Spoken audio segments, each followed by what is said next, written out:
can well, start off with that. yeah. All right. Well, I'm Dorothy Gaskey, and I'm running to represent the people of Southwest Washington in Congress. I come from a family of patriots. I grew up learning about the American Constitution and the philosophy of the foundation of the country. My grandfather served in the State Department, my father in the Army, and I joined the Army out of high school because I felt, that blessed to be born into this country and really felt like I owed it to the country itself to defend this beautiful democracy. And I got a bit of an eye-opener when I deployed to Iraq, and I was the only woman in an otherwise all-male combat unit. Yeah. And at the time, women weren't allowed to serve in combat roles, but I found myself managing base security, leading combat patrols, traffic control points, and the worst part was losing my brothers and really kind of feeling lost in trying to answer that question of why were we sacrificing the lives of our soldiers and hurting all of these civilians, because it didn't feel like we were getting anything out of it, especially in Iraq. And fast forward to this year, my son was an infant when we went to war in Afghanistan. He was 3 when I deployed to Iraq. He'll be 17 in a few months. And we are still at war. Yeah. So I'm running because of the fact that our politicians are entirely too eager to send us to war, to keep us there. They're extremely reckless with our troops who put their lives on the line in order to defend liberty. And I find that, the enemy isn't Muslims, it's not undocumented workers, it's not Republicans. The enemy is the corrupting influence of big money in politics. We've put together a campaign here that is grassroots. It's what I like to call now collaborative. It's a collaborative campaign. And, we're able to build this professional looking campaign without spending a lot of money on consultants, which are where most of that money goes when you donate to candidates. We're not spending that money. So we've got more than 1,600 donors who've given more than 2,500 times. And we're building a strong campaign on small dollar donors, which means that when I get into office, I won't be beholden to moneyed interest. Yeah. So if we could, could we move into some of what do you think are the top issues in the campaign? You mentioned big money, so I assume that's one of your issues. But what do you I know there's a lot that you can choose from, but not that the ones you don't mention aren't important, but what do you think, especially to Washington voters, what do you think are the top 2 or 3 issues? So money in politics is a nonpartisan issue. It like 90% of Americans want to get money out of politics, and that touches everything else. It's the fact that corporations have undue influence over our politicians. That means like we're not gonna pass Medicare for all, which I think healthcare is the number 1 issue from people around here, and I think pretty much across the United States, it's probably the top issue. And so we're running on a platform, Medicare for all, and investing. Could you explain a little bit what you mean about Medicare for all? Medicare for all. Yeah. So it's basically we just, instead of the age being 65, we drop it to 0 and restructure the taxing on it in order to make sure we're paying for everybody. But so you take Medicare, kind of take that basic process that we have now, Medicare that seems to be working, and then rather than trying to invent some new stuff. So how is that different from Obamacare? Well, Obamacare uses the private insurance industry and creates these exchanges in which people have to purchase their insurance through the exchange, and that hasn't been working. And it's not going to work because the incentive for the health insurance is not to provide care. In order for them to profit, they need to pay out the least amount that they can for your medical care, which is why moving the government to being the bookkeeper to pay the bills. They're not controlling your health care. They're just paying the bills. Means that. Yeah, that's a good distinction, I think. Huh? Yeah, it's a good distinction. That's what some critics are concerned, not critics, but some people are concerned about, the controlling healthcare.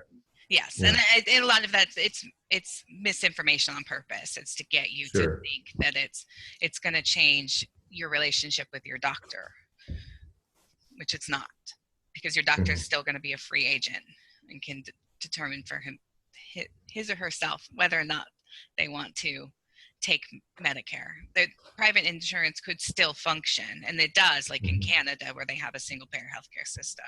They still have supplementary insurance, and they have private insurance for people who don't want to use their healthcare system. And that could still function here just as well. And we would save significant amounts of money per capita if we did it. And cover everyone. Besides healthcare, what else? Infrastructure investments and ensuring we have a living wage. Affordable housing is a huge issue here. It's also on your side of the river, but yeah, it is. we have over here. We have some of the highest rising rents in the nation, but our wages aren't keeping up with that. So even at having our higher minimum wage, I think we're at $11.25 now an hour. It's not enough for people to afford a house. Just a studio apartment alone is $18 an hour, is what the requirement would be. Yeah. And so we need to bring people's wages up, and then we need to make sure that we're investing in infrastructure. We have this bridge between us that is that's falling apart. It's 100 years old. It's not designed to handle the kind of traffic it sees now.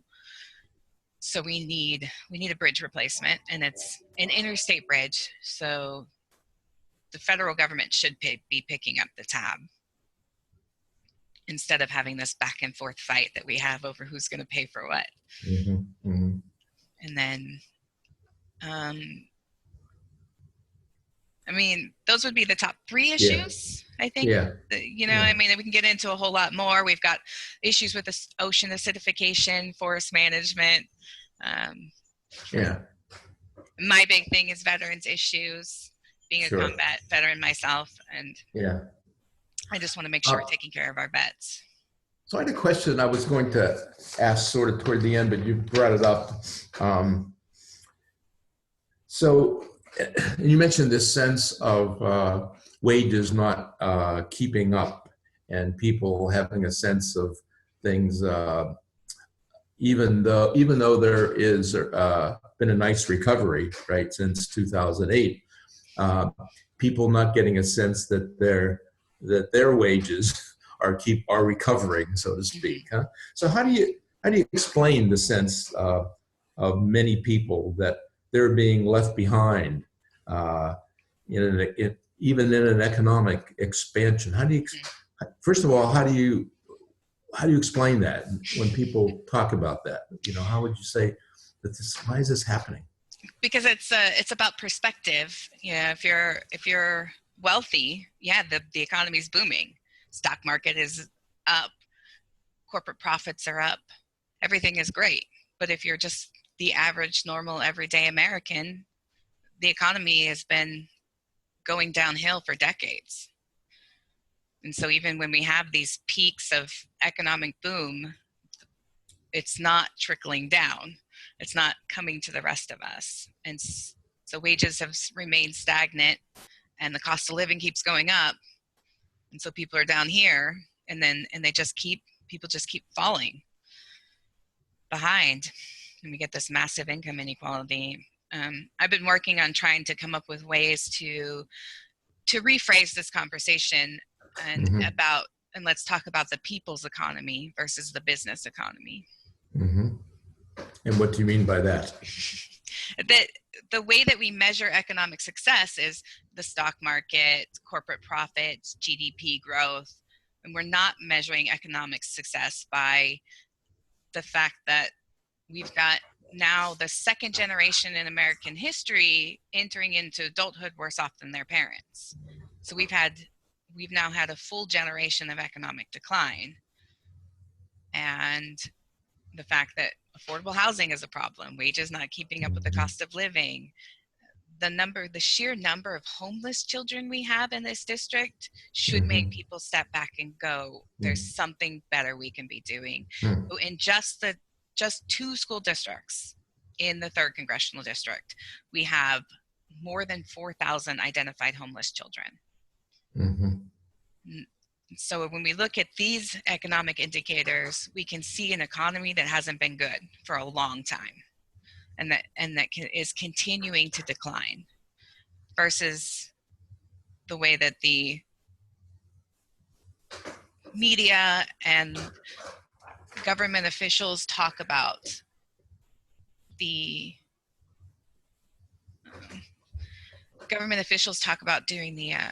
talk about the economy, where they're like, everything's booming, everything's great, we're out of recession, and it's not the reality the rest of us see. Yeah. Okay. Good. So let's move on to the incumbent in your district.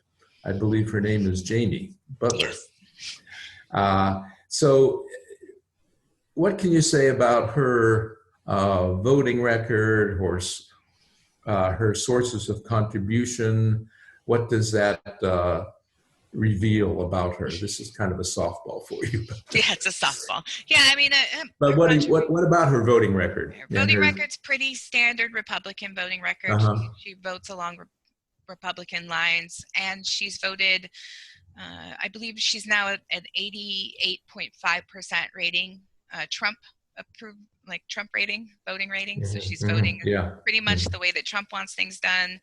And, she just kind of votes pro-business, but I say big business because it's not pro-small business, but pro-big business, because there's a difference. And, just straight along party lines. Yeah. And what about her funding? Her funding's pretty standard for a Republican. I think it's, Koch brothers, oil industry, the NRA. NRA, really? Yes. I don't know what her NRA rating is. She has an A. Yeah. Yeah. Okay. Yeah. Given this week, huh? So where do you think this makes her, all the things you've said about voting record and contributions, so forth, sorts of contributions, where does that make her vulnerable, do you think, if at all, in your district? Well, she's vulnerable. She's vulnerable in the sense that people are just really frustrated and fed up with the status quo, especially in this district. So the 3rd Congressional District is extremely anti-establishment. It's an independent-minded district. We voted 80.8% for Bernie, and then Trump won in the presidential election. So people here aren't exactly into status quo politicians. They're not into people who follow party line on either side. And they're looking for change. You just need to get candidates who can excite that, and get people who can excite the voters and get them out. Yeah. And actually, that's really a nice lead into the next question I had, Dorothy. So, yeah, she may be vulnerable, and voters are looking for a change, but she's an incumbent, an incumbent that has been elected a few times, huh? So, she has that incumbent status, and my partner in putting these together and I thought about like 3 different groups of people that would be important for you to get a message out to. So this is kind of a long question, so bear with me. But so I'm going to talk about 3 different groups. I'll go over them all, and then we'll go back one by one, okay? And for each of these groups, I guess the question is, what's your message for them? How do you get them to come out and vote? How do you get them to come out and vote for you? And obviously, versus Jamie Butler. So the first, I'll go for the three, and then we'll come back. First is those who have stayed at home the past few elections, and perceive the two parties to be sort of indistinguishable, probably the two presidential candidates to be indistinguishable, just have kind of given up on politics in a way and aren't voting. And there were a lot of that in the last presidential election. The second is those who are not happy with Butler, and maybe even Republicans that aren't happy with her, but are kind of unsure of what a change would make. Change is hard for people, and this wouldn't be a change. So that's the second one. And then the third, the reliable progressives, the minorities, women, activists, people who care about issues like immigration, guns, those kind of things. So those are the three. So let's take them one. I'll go back and do one at a time. I know it's a long question.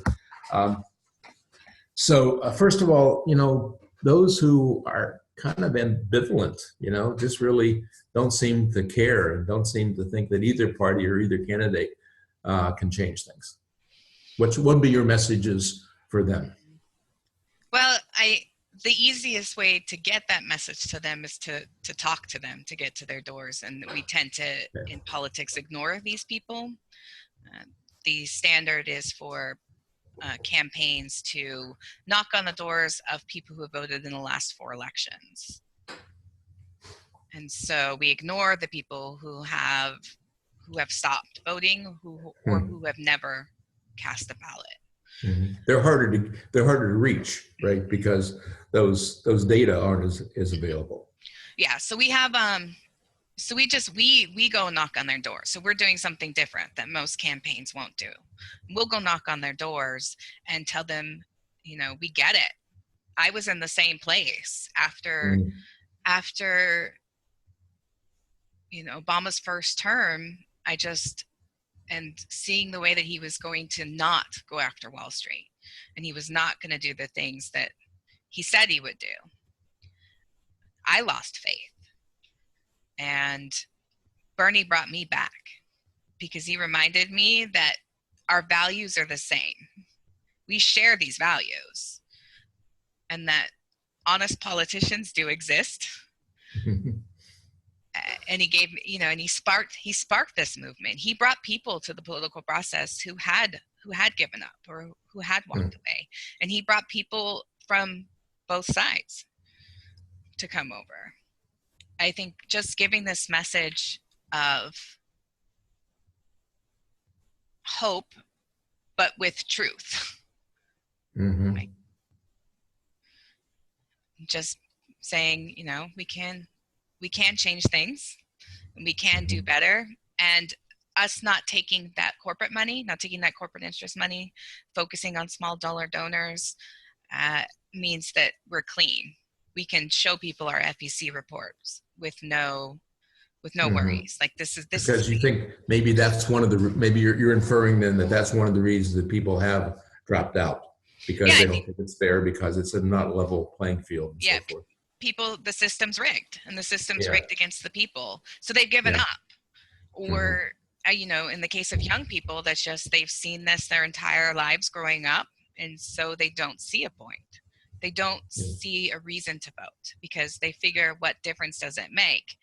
Either side of this, both political establishments take money from corporate interest, and they've been making decisions that benefit their donors and have been ignoring the needs of the people for a long time.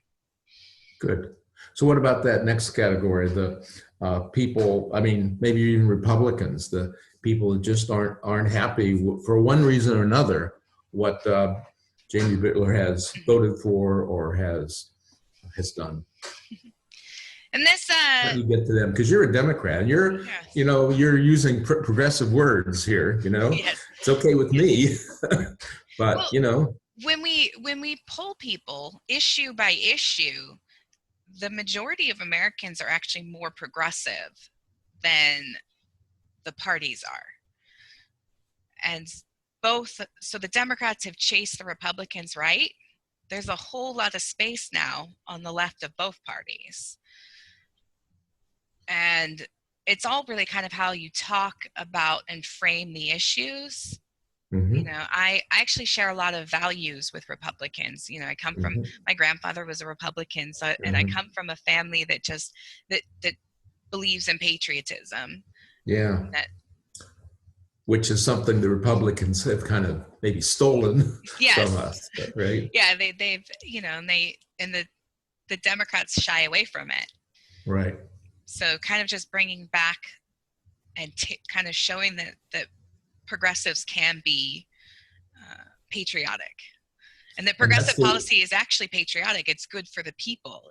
It's about empowering people, and not about just being a Democrat. I'm a Democrat because I agree with the platform, and I mean, I'd like to add some stuff to the platform, but other than that, I agree more closely with the platform and more closely with values with the Democrats. But I share some of those conservative values of patriotism, of self-reliance, and generally an independent spirit. Yeah, I think it's interesting, as I remember, that's one of your first words that you used in talking about yourself and your family, the patriotism that your family has. What do you think? What are some of the reasons that you think, if any, that you think Republicans are dissatisfied with Jimmy Butler? The tax bill, I think, has been a big eye-opener for people. You know, they keep trying to promise that this little bit of extra money we have in our paychecks is worth giving a lot of extra money to people who didn't need it. So people see it. It's one of those things that we've been promised the trickle down effects for a long time now, and we're not seeing it. So people aren't fooled again. But that also, from everything you read, is going to be the main message of the Republicans, right? And they're trying to get people to stick to that message that, look, what we did for you, we put money in your pocket. I mean, that I'm sure that, especially with Jamie going with voting 88% with Trump and being kind of a party on most things, a party line. That's what she's going to be saying. Look, we're doing good things for you. We're not making you put money in. We're giving money in your pocket. So, yeah. So you started to talk about that, but give me more about how you would rebut that. I don't know if I necessarily have to rebut it. I think people would definitely see it, right? They're going like, yeah, okay, I've got an extra $50 a month, but my housing costs went up $200 a month. Yeah. So it's not helping people in a way that is good. And that's like only if you really only see, like, I think the quote that Jamie Ray Butler uses now is like a little over $2,000 a year benefit if you're a family of 4 making $85,000 a year. Our median wage here is $65,000 a year. So yeah, it's a little bit out of touch. Yeah, huh? The only time you use average to determine, determine wages is when you're trying to puff something up. The rest of us use median. Yeah, right. Well, you're a math student, right? Well, yeah, I have a degree in mathematics. Yeah, so you're using your math there. Yes. Okay, let's see. So let's kind of finish up with talking about your Democratic opponents in the primary. So what do you think are some important similarities between? I think there's three other main ones. Similarities. It would be generally very similar platforms. We have some distinctions in campaign finance and in healthcare, but otherwise, generally the same platform. Mm-hmm, I think mm-hmm. there's not like a huge difference. It's a very narrow difference. Yeah. So there are some differences, as you started to say. So what are the differences, and why would these differences mean something to the people of your district? Well, the biggest difference is how we finance our campaigns and how we Okay. run them. Okay. The fact that we've taken a commitment to not taking any corporate interest money makes our campaign a lot less hypocritical when we talk about campaign finance reform. You can't take the money and then expect to really make headway on changing things. Like the candidates who take big money, we can't trust them to go into office and change the system if that's how they won to get in. So we have to run a campaign, and we're doing it to run a campaign that doesn't take that money, and it shows a big difference. And we've been succeeding. We're considered, there's 2 Democratic viable campaigns that are considered in this district, and we're one of them. And we're doing it without the big money. We're doing it without fancy consulting firms. We're doing it because people are helping. They're giving their time, they're giving their skills, and they give us little bits of money here and there, and enough for us to pay for office space and our key staff. So who is the other viable campaign? That would be Carolyn Long. Mm-hmm. Would be the other viable candidate. Mm-hmm. And she and the others are different. They are taking their funding is different than yours. Well, it's early on. It's early on for Carolyn Long, so it's hard to say where her funding is going to come from. She hasn't been running as long. Mm-hmm. One of the other candidates, I don't think he would. He hasn't fundraised at all. Mm-hmm. So it's a very I would think he would say no if someone came to him with the money. But between David McDevitt and Carolyn Long, both of them have said they would take corporate interest money and then they said that if that corporation shared their values. And I just have this attitude that corporations are not people. Mm-hmm. And so we should not be taking money from them or representing them. We can represent the individuals who own and work in that company, but not the company itself. Mm-hmm. Yeah. So how about, qualifications for Congress, for being a Congress person? It's a hard job, it should be a hard job anyway. Skills, qualifications, background, that kind of thing. Well, I think people kind of misconstrue what a congressional member does, what their key job is. Is managing their staff, is being able to put together a good team that can write good legislation and that can help work to get that legislation passed. As opposed to this idea that we need lawyers to be our representatives, because they're not actually writing their own legislation. They have legislative aides that write the legislation for them. But that's why I think having military experience can be beneficial. And I can lead a team. I can lead a team under fire. And so to speak, yeah.